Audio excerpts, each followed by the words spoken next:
to find out what's actually going on, letting the dust settle, then starting to remove some of the top layers and look under to see what you can find. I say to you now, after looking, the Muslims are deliberately being provoked, their emotions being exploited, and an attempt is being made to trick them into presenting themselves as one seething, throbbing mass of foaming at the mouths herd.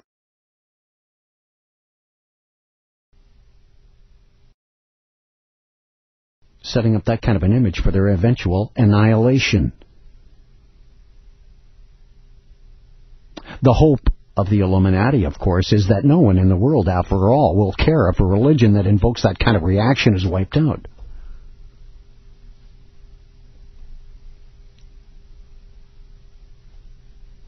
Spaceman, AM 640 Toronto Radio, go ahead.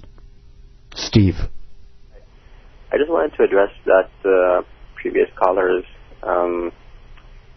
argument that these cartoons are a so-called freedom of speech issue. Yeah, well, I've covered that, and it, you know what? Actually, it's quite frivolous, and it doesn't even belong on this show.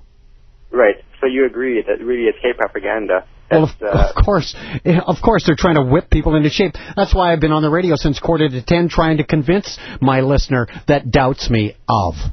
That right, the whole thing is a setup, a planned, provocative event designed for the provocation of Islam. But not only that, it should be illegal under Western law to promote hatred against a specific group. Nothing to do with freedom of speech. Hey, you know what? You don't have to write a law in a book. It should be written in your heart, man. No, I know, but I'm saying it's under Western law we have hate literature, hate crimes laws. And that's right. Category. That's right. That's right. You can be arrested for denying the Holocaust. Exactly. Mm-hmm. Or can you imagine if the equivalent happened to and the equivalent to the Christians or Jews happened, and they made fun or portrayed Moses or David or Jesus as I hear you, Steve. I hear you. Right now, it's just Islam's turn. That's right. Christianity is coming, and the Jews are last. And no one's saying. Now, no one's saying this is hate literature. All they're saying is freedom of speech, freedom of speech. But they wouldn't say if the shoe was on the... Coming for them, and then it'll be too late. Thank you for your call, Stephen. Hi, Tony, Spaceman. Go ahead. You're on AM 640 Toronto. Everybody's going to be silent until they start coming for them. Okay, I've turned the radio down, please. Just turn your radio down if you're going to be on with me. Thank you so much for your call. Hi, go ahead. You're on, Stephen. Yes. Go ahead, please. Sorry about that delay. It's okay. That's all right. Sometimes it takes me a while to get to the phone. I understand. Okay, it's a hot topic tonight. Have you heard of a gentleman by the name of Dr. Walter Weiss, just to start off? Spell that for me. W-E-I-S-S? The last name Weiss, V-E-I-T-H. He's a professor from South Africa, teaches in Canada and the U.S. now. No, from sir. Germany. I'm writing that down right now. Go ahead. Yeah, he's part of AmazingDiscoveries.org. He has a great video on the New Order Arises. I see. Yeah, he's just really, he's a Christian, and he has some great teaching on very similar to what you teach. Of course, you're more elaborate. Hey, wait a minute, I'm teaching nothing. What? I teach nothing. Oh, well, what you share, you know what I'm saying. I didn't mean it like that. Did I offend you? Well, AmazingDiscoveries.org. I just wanted to open with that. Now, my question is, if I may, do you believe that Islam is a religion of peace, may I ask? Is Islam a religion of peace? Yeah. Of course it is. It's a religion of peace. Yeah. Yeah. Well, what would you expect me to answer? Well, that it would be to cause all the wars that have been caused since the millennia? Is that what you're asking? What about Christianity and the Crusades? Okay. What about it? Yeah, well, They're just taking these two things. I've explained this before. Yes, I know you have, but I mean, if you know what the Mujahideen believe, but the Mujahideen are not true Islamics. No. No. Okay. But they are controlled by the Illuminati. Okay. So is the Taliban. Okay. The Taliban used to work for the CIA. Okay. Now they've been demonized. Okay. When I was over in England, I actually saw them walking around propagating their message of so-called peace. That's their Prophet Muhammad and everything else, right? And they had the shirts on NWO. This is 3 weeks before, WTC. Exactly. Now you're buying it lock, stock, and barrel. They're throwing it at you. They're running a car out of the racetrack and slapping a name that doesn't belong on the car, and you think it's the DuPont car. Get it? Yeah. Okay, that's what's going on with the Mujahideen. I understand. Not just them, but there are some fanatics that just go by the Quran themselves.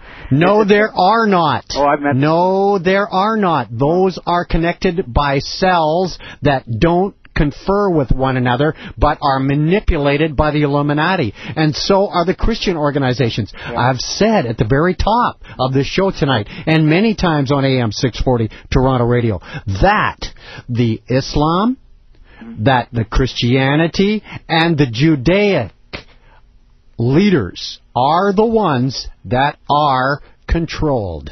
And they are in turn gaining control and using the rest that are underneath. So that there is no right and there is no wrong, I guess, is what you're saying. In terms of Christianity is not... I didn't say that at all. That's Aleister Crowley. Oh, yeah? What, are you kidding me? I got you. Huh? I got Hey, we've proved it can be done, sir. Toronto, Ontario, actually Canada, has proved it. That's why they don't like this too much.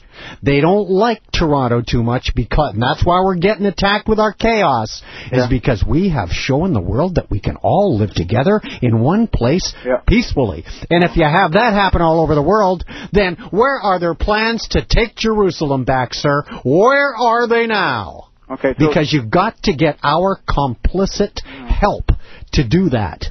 They can't do it alone. Talking about the elite rich now. Yeah. They can't do it without the armies. They can't do it without stirring us up. Okay, but look, I mean, the bottom line is there no personal or individual responsibility for one's actions? No. I'm talking about individual people who... I'm just going to say... What do you mean, no? Not everyone is controlled. Just like there isn't one Hell's Angel riding around out there being his own man. What about the Shia? There ain't one biker guy of a gang that's running his own show. There ain't one guy, not one. Well, I mean, if you probably know that Islam was started by Catholicism through Khadijah, the first wife of Muhammad, and I mean, from the get-go, the Mohammedans, these people were known as bandits, and I'm not labeling all people like this, of course, right? There's many genuine people who have a genuine faith and care for what you're trying to tell me now. What you're trying to tell me now, there are people that twist religion.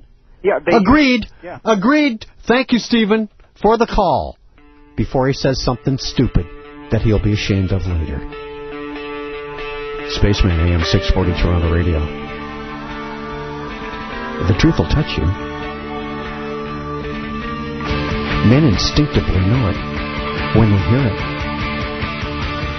It's whether they want to accept it, whether it's convenient to accept it or not. That's the question. AM 640 Toronto Radio. It's a view from space. That's all it is.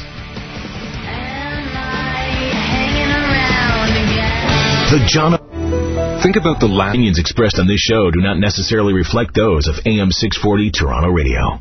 The world is a vampire. Call 416-870-6400 or star 640 on your cell to contact the Spaceman. His email address is spaceman@640toronto.com. This is A View from Space, AM 640 Toronto Radio.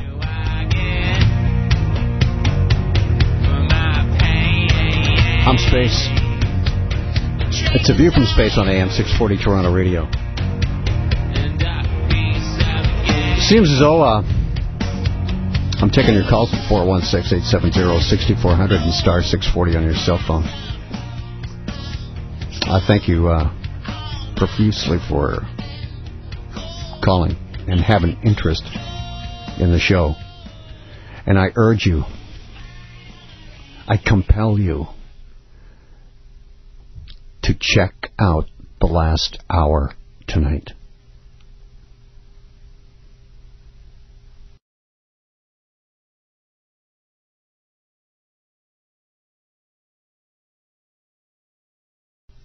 these confounded cartoons were released and printed in the newspaper September of '05. But they were told to hold on with the ramping up of the hatred and not to start taking to the streets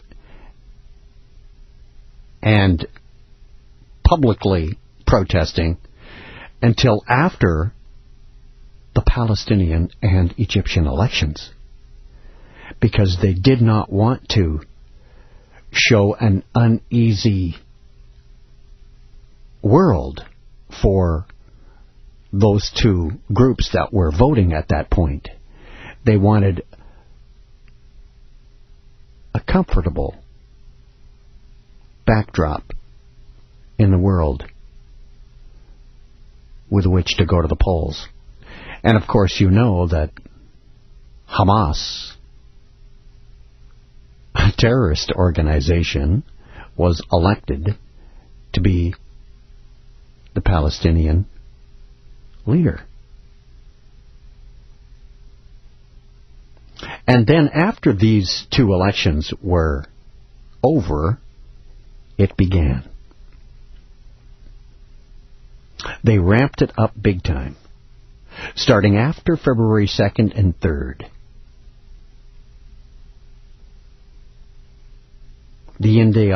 The Times of India prints the cartoons, all 12 of them.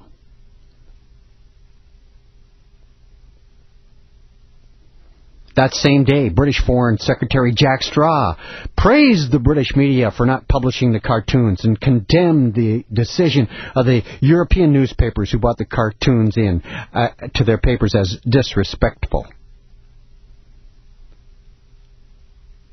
As I've told you, the United States and Britain, the United Kingdom actually, towed the line and reserved any kind of display in very many of their newspapers. Most of their newspapers. Only 19 Americans and one in the UK put the pictures in.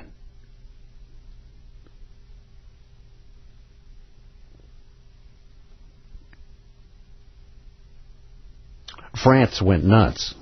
Absolutely nuts. I mean, typical of the French. The Charlie Hebdo, the French weekly newspaper, publishes all 12, plus a new cartoon representing Muhammad by French cartoonist Cabou. The new cartoon that they added shows Muhammad with his head in his hands and is accompanied by the caption, "It is tough to be loved by morons."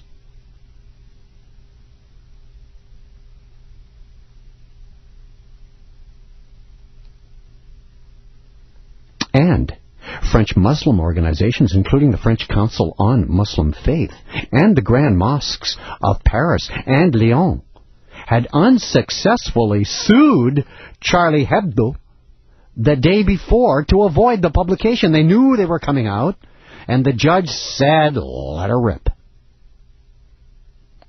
And you know what it's been like with the riots in France.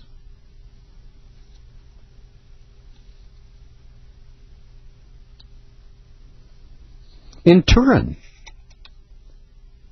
that same day, February 8th, Copenhagen is elected over Cairo by 59 against 40 as the host city for the 2009 Olympic Congress by the IOC. A Muslim country turned down, and Copenhagen, an Islamic hater, becomes the host city of the 2009 Olympic Congress. Voted in Turin, February 8th, just a mere 8 or 9 days ago now.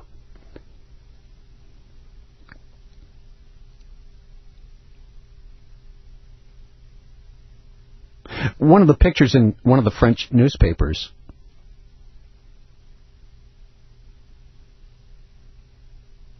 showed a picture of Muhammad allegedly dressed up as a pig When in actual fact, if you dig deeper, it's revealed that it's actually a photo of Jacques Barrot, who is none other than the Vice President, Commissioner for Transport for the EU. He was at a pig squealing contest in Trois-sur-Bèze in their annual festival, where he was participating in a French pig squealing championship, and he, of course, had a